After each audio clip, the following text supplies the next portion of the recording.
ನಮ್ಮ ದೌರ್ಬಲ್ಯಗಳಿಂದಾಗಿ ಹಿಂದೂ ಧರ್ಮದಲ್ಲಿ ನನಗೆ ನ್ಯೂನತೆ ಕಾಣಿಸ್ತಾ ಇದೆ. ಮತ್ತೆ ಸೈದ್ಧಾಂತಿಕವಾಗಿ ಒಂದು ದುರ್ಬಲತೆ ಇದೆ ನಮ್ಮಲ್ಲಿ. ಹಿಂದೂ ಒಬ್ಬ ಸರಿ ಇಲ್ಲ ನೀನು ಹೇಳ್ತಾನೆ ಇರಬೇಕು, ನಾನು ಹೇಳಿದ್ರೆ ಒಪ್ಕೊಳ್ಬಾರ್ದು, ಡಿಸ್ಟರ್ಬ್ ಆಗ್ತಾನೆ ಇರಬೇಕು. ಹಿಂದೂ ಅನ್ನೋದು ರಿಲಿಜನ್ ಅಲ್ಲ, ಹಿಂದೂ ಅನ್ನೋದು ಒಂದು ಜೀವನ ವಿಧಾನ, ಬದಲಾಗ್ತಾನೆ ಇರುತ್ತೆ. ನಮ್ದು ಯಾವುದೋ ಒಂದು ತಪ್ಪಾಯ್ತು ಅಂತ ಅದನ್ನು ಸರಿ ಮಾಡ್ಕೊಳ್ತಾನೆ ಹೋಗುತ್ತೆ ಅನ್ನೋದಕ್ಕೆ ಅದರಲ್ಲಿ ನ್ಯೂನತೆ ಎಲ್ಲಿಂದ ಬರುತ್ತೆ? ಆಯುಧ ಪೂಜೆ ಅಂತ ಕತ್ತಿಗೆ ಪೂಜೆ ಮಾಡ್ತಿದ್ರು, ನಾವು ಟ್ರಿಲ್ಲರ್ಗೆ ಟ್ರ್ಯಾಕ್ಟರ್ಗೆ ಪೂಜೆ ಮಾಡ್ತೀವಿ. ನಮ್ಮ ಮಕ್ಕಳು 3 ಚಕ್ರ ಸೈಕಲ್ ಪೂಜೆ ಮಾಡ್ತಾರೆ. ನಾನು ಆಯುಧ ಉಪಯೋಗಿಸಲ್ಲಪ್ಪ, ಇವಾಗ ಖಡ್ಗ ಎಲ್ಲ ಹೋಯ್ತು, ಅದಕ್ಕೆ ನಮ್ಮ ಮನೇಲಿ ಸ್ಕೂಟರ್ ಇದೆ, ನಾನು ಪೂಜೆ ಮಾಡ್ತೀನಿ, ಅದಕ್ಕೆ ಬದಲಾಯಿಸ್ಕೊಂಡೆ. ನಿಮ್ಮ ಗ್ರಂಥದಲ್ಲಿ ಫೈನಲ್ ಗ್ರಂಥ ಒಂದು ಇದೆಯಲ್ಲ, ಅದರಲ್ಲಿ ನೀವು ಬದಲಾಯಿಸ್ಕೊಳ್ಳೋಕೆ ಅವಕಾಶ ಇದೆಯಾ? ಹಿಂದೂ ಧರ್ಮದ ನ್ಯೂನತೆಗಳು ಅಂದರೆ ಏನು, ಇದನ್ನು ನಾನು ಯಾವ ರೀತಿ ಪ್ರಸ್ತುತಪಡಿಸ್ಬೋದು, ಏನೇನು ಹೇಳಬೇಕಾಗ್ಬೋದು ಅಂತ ಯೋಚನೆ ಮಾಡಿ ಒಂದು ಸ್ವಲ್ಪ ಪಟ್ಟಿ ಮಾಡೋಕ್ಕೆ ಶುರು ಮಾಡಿದೆ. ಏನೇನು ನ್ಯೂನತೆಗಳಿದೆ ಹಿಂದೂ ಧರ್ಮದಲ್ಲಿ ಅಂದರೆ ನಮ್ಮಲ್ಲಿ. ನನಗೆ ಹಿಂದೂ ಧರ್ಮದಲ್ಲಿ ಯಾವುದೇ ನ್ಯೂನತೆ ಕಾಣಿಸಿರೋದೆಲ್ಲಿ ಅಂದರೆ ಹಿಂದೂ ಧರ್ಮೀಯರ ಅಂದರೆ ನಮ್ಮ ದೌರ್ಬಲ್ಯಗಳಿಂದಾಗಿ ಹಿಂದೂ ಧರ್ಮದಲ್ಲಿ ನನಗೆ ನ್ಯೂನತೆ ಕಾಣಿಸ್ತಾ ಇದೆ ಅಂತ ಅನ್ನಿಸ್ತು. ಅದಕ್ಕೆ ಅದು ಯಾಕೆ ಈ ರೀತಿ ನನ್ನಲ್ಲಿ ಯಾವ ದೌರ್ಬಲ್ಯಗಳು ಹೆಚ್ಚಿದೆ ಅಂತ ಯೋಚನೆ ಮಾಡಿದಾಗ ಒಂದಷ್ಟು ವಿಷಯಗಳು ಸಿಕ್ತು. ಒಂದು ಭಯ, ನಮಗೆ ಯಾರು ಏನು ಹೇಳ್ಬಿಡ್ತಾರೋ ಅನ್ನೋ ಭಯ. ಮತ್ತೊಂದು ತುಂಬ ಕೀಳರಿಮೆ. ನಮಗೆ ನಾವು ಮಾಡ್ತಾ ಇದ್ದೀವೋ ನಮ್ಮದು ಸರಿ ಅಂತ ಹೇಳ್ಕೊಳ್ಳೋ ಧೈರ್ಯನೇ ಇಲ್ಲ ನಮಗೆ. ಒಂಥರ ಕೀಳರಿಮೆ. ಯಾರೋ ಏನೋ ಹೇಳಿಬಿಟ್ರೆ ಹೌದು ನಾನು ಸರಿ ಇಲ್ಲ ಅನ್ನೋದು. ಇನ್ನೊಂದು ನಮ್ಮಲ್ಲಿ ಪರಸ್ಪರ ಅಸಹಕಾರ. ನಾವು ನೋಡಿರ್ಬೋದು, ಯಾವುದೇ ಒಂದು ಸಭೆ ಸಮಾರಂಭ ನಮ್ಮಲ್ಲಿ ಆ ಥರ ಒಗ್ಗಟ್ಟಿಲ್ಲ, ನಮ್ಮಲ್ಲಿಲ್ಲ, ಅವರಲ್ಲಿದೆ ಅನ್ನೋದು ಮಾತುಗಳು ಎಲ್ಲ ಸಭೆ ಸಮಾರಂಭಗಳಲ್ಲಿ, ನಮ್ಮ ಗುಂಪುಗಳಲ್ಲಿ, ನಮ್ಮ ಯಾವುದೇ ಒಂದು ಸಂಸ್ಥೆ, ಸಂಘ, ಎಲ್ಲ ಇದರಲ್ಲೂ ಕಾರ್ಯಕ್ರಮಗಳಲ್ಲಿ ಪರಸ್ಪರ ಮಾತಾಡೋದನ್ನು ನಾವು ಕೇಳಿರ್ತೀವಿ, ನಾವು ಮಾತಾಡಿರ್ತೀವಿ. ಏನಂದರೆ ನಮ್ಮಲ್ಲಿ ಆ ಥರ ಸಹಕಾರ ಇಲ್ಲ ಅಂತ. ಮತ್ತೊಂದು ಅತಿಯಾದ ಕ್ಷಮಾಗುಣ. ಬೇರೆಯವ್ರು ಏನು ಮಾಡಿದ್ರು ಸರಿ, ನಮ್ಮವರೇ ಮಾಡಿದ್ರೆ ಮಾತ್ರ ತಪ್ಪದು. ಅದಕ್ಕೆ ನಾವು ಎಷ್ಟು ಹೋರಾಟ ಮಾಡೋದಕ್ಕೂ ನಾವು ರೆಡಿ ಇರ್ತೀವಿ, ಇವನ್ ನಾನು ಕೂಡ. ಮತ್ತು ಸೈದ್ಧಾಂತಿಕವಾಗಿ ಒಂದು ದುರ್ಬಲತೆ ಇದೆ ನಮ್ಮಲ್ಲಿ. ಅಂದರೆ ನಮ್ಮದೊಂದು ಗಟ್ಟಿ ಸಿದ್ಧಾಂತ ಇಲ್ಲ. ಯಾರೋ ಒಬ್ಬರು 8 ಜನ ಗುಂಪು ಸೇರಿ ಏನೋ ಒಂದು ಹೇಳಿದರೆ ಅದೇ ಸರಿ ಅಂತ ನಾವು ಬೇರೆ ಯೋಚನೆ ಮಾಡಲ್ಲ. 8 ಜನ ಹೇಳ್ತಾ ಇದ್ದಾರೆ, ನಾನೊಬ್ಬ ಆ ಥರ ಹೇಳದೇ ಇದ್ದರೆ ಸರಿಯಾಗಲ್ಲ ಅಂತ ನಾವು ಓಕೆ ಮಾಡಿಬಿಡ್ತೀವಿ ಅವ್ರಿಗೆ. ಈ ದೌರ್ಬಲ್ಯ ಕೂಡ ಅದರಲ್ಲೂ ಒಂದು. ಹಿಂದೂ ಧರ್ಮದ ನ್ಯೂನತೆಗಳಲ್ಲಿ ಯಾರೋ ಒಂದು 10 ಜನ 8 ಜನ ತೋರಿಸ್ತಾ ಇದ್ದಾರೆ, ನಾವು ಅದನ್ನು ಒಪ್ತಾ ಇದ್ದೀವಿ ಅಂತ.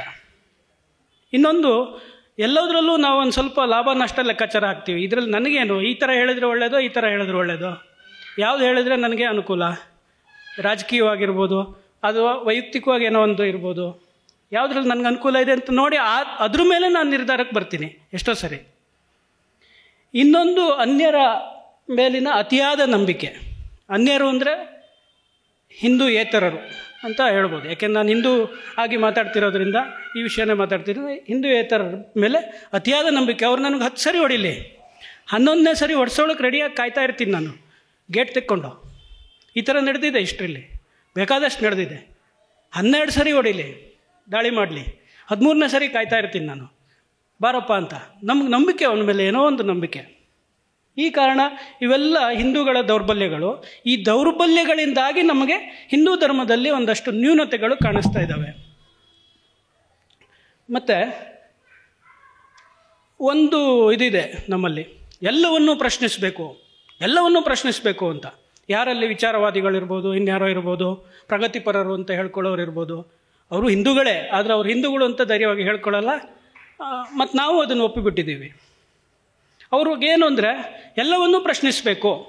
ಸರಿ ಇದೆ, ಇದು ನಮ್ಮದೇ ಹಿಂದೂ ಧರ್ಮದ್ದೇ ಒಂದು ಸಿದ್ಧಾಂತ. ಎಲ್ಲವನ್ನೂ ಪ್ರಶ್ನಿಸಿ ತಿಳ್ಕೊಂಡು ಸರಿಪಡಿಸ್ಕೊಳ್ಬೇಕು ಅನ್ನೋದು. ಆದರೆ ಇಲ್ಲಿ ಏನು ಅಂದರೆ ಕಂಡೀಷನ್ ಸಪ್ಲೈ. ಎಲ್ಲವನ್ನೂ ಪ್ರಶ್ನಿಸಬೇಕು ಅಂದರೆ ಯಾರದ್ದು ಪ್ರಶ್ನಿಸಬೇಕು? ಹಿಂದೂ ಅಂತ ಯಾರು ಹೇಳ್ಕೊಳ್ತಾರೋ ಅವ್ರನ್ನ ಮಾತ್ರ ಪ್ರಶ್ನಿಸಬೇಕು. ನೀವು ಬೇಕಾದ್ರೆ ನೋಡಿ, ಯಾರನ್ನು ಬೇಕಾದ್ರೂ ನೋಡಿ, ಎಲ್ಲಿ ಬೇಕಾದರೂ ನೋಡಿ. ಬೇರೆಯವ್ರನ್ನ ಪ್ರಶ್ನೆ ಮಾಡ್ತಾರಾ ನೋಡಿ, ಹಿಂದೂಗಳನ್ನು ಮಾತ್ರ ಪ್ರಶ್ನೆ ಮಾಡ್ತಾರೆ. ಅವ್ರಿಗೊಂದು ಕಂಡೀಷನ್ಸ್ ಇದೆ ಅಲ್ಲಿ ಬ್ರಾಕೆಟಲ್ಲಿ. ಎಲ್ಲವನ್ನೂ ಪ್ರಶ್ನೆ ಮಾಡ್ತಾರೆ, ನಮ್ಮನ್ನು ಮಾತ್ರ. ಆಯಿತು, ನೀವೆಲ್ಲದನ್ನೂ ಪ್ರಶ್ನೆ ಮಾಡ್ತೀರಾ, ಆಯ್ತು, ನಾನು ಉತ್ತರ ಹೇಳ್ತೀನಿ. ಏನು ಕೇಳ್ತೀರಾ? ಇದು ಯಾಕೆ ಹಿಂಗೆ ಅಂತ ಕೇಳ್ತೀರಾ. ನೀವು ಯಾಕೆ ಈ ಥರ ಮಾಡ್ತಿದ್ದೀರಾ ಕೇಳ್ತೀರಾ. ನಿಮ್ಮಲ್ಲಿ ಯಾಕೆ ಈ ಸಂಪ್ರದಾಯ ಇದೆ ಅಂತ ಕೇಳ್ತೀರಾ. ನಾನು ಅದಕ್ಕೇನೋ ಒಂದು ಕೊಡ್ತೀನಿ, ಸರಿಯಾಗಿರೋದೇ ಕೊಡ್ತೀನಿ. ನನಗೆ ಗೊತ್ತಿದ್ದೋ ಇಲ್ಲ ಇನ್ಯಾರನ್ನೋ ಕೇಳಿಯೋ ಅಧ್ಯಯನ ಮಾಡಿಯೋ ಸರಿಯಾದ ಉತ್ತರನೇ ಕೊಡ್ತೀನಿ. ನೀವು ಒಪ್ಕೊಳ್ಳೋಕೆ ರೆಡಿ ಇದ್ದೀರಾ? ಒಪ್ಕೊಂಡಿರೋ ಇತಿಹಾಸ ಇದೆಯಾ? ಯಾರಾದರೂ ಈಗ ಕ್ವಶನ್ ಮಾಡ್ತಾ ಇದ್ದಾರಲ್ಲ ಹಿಂದೂಗಳನ್ನು, ಅವರೆಲ್ಲ ಆಯಿತು, ಇವರು ನಾನು ಈ ಥರ ಕೇಳಿದೆ, ಇವರು ಈ ಥರ ಹೇಳಿದರು, ಇದು ಸರಿ ಇದೆ, ಆದರೆ ಇದು ತಪ್ಪಿದೆ, ಇದನ್ನು ಇನ್ನೊಂದು ಸರಿ ಕೇಳ್ತೀನಿ, ಅದನ್ನು ಅರ್ಥ ಮಾಡ್ಕೊಳ್ತೀನಿ, ಈ ಸರಿ ಇರೋದನ್ನು ನಾನು ಒಪ್ಕೊಳ್ತೀನಿ ಅಂತ ಹೇಳಿ ಒಪ್ಕೊಂಡಿರೋ ಉದಾಹರಣೆ ಇದೆಯಾ ಈಗ ಕ್ವಶನ್ ಮಾಡ್ತಾ ಇರೋರಲ್ಲಿ ಯಾರಾದರೂ? ಹಾಗಾದರೆ ಏನು? ನಾನು ಸಾಮಾನ್ಯ ವ್ಯಕ್ತಿ ಕೇಳ್ತಾ ಇದ್ದೀನಿ. ಆಯಿತು, ನೀವು ಪ್ರಶ್ನೆ ಕೇಳ್ತಿದ್ದೀರಾ, ಎಲ್ಲದೂ ಪ್ರಶ್ನೆ ಮಾಡಬೇಕು, ಮಾಡಿ. ನಾನೊಂದು ಉತ್ತರ ಕೊಡ್ತೀನಲ್ಲ, ಒಪ್ಕೊಳ್ಳೋಕೆ ರೆಡಿ ಇದ್ದೀರಾ? ಅಟ್ಲೀಸ್ಟ್ ಸರಿಯಾಗಿ ಇರೋ ಉತ್ತರ ಕೊಟ್ಟರೆ ಅದನ್ನು ಒಪ್ಕೊಳ್ಳೋಕೆ ರೆಡಿ ಇದ್ದೀರಾ? ಒಪ್ಕೊಂಡು ಮತ್ತೆ ನಮ್ಮನ್ನು ಬೈದೇ ಇರೋ ಥರ ಇದೆಯಾ ನಿಮ್ಮಲ್ಲಿ ಸಿಸ್ಟಮ್ಮು? ನೀವು ಹುಟ್ಟಿರೋದೇ ಬೈಯೋಕ್ಕೆ.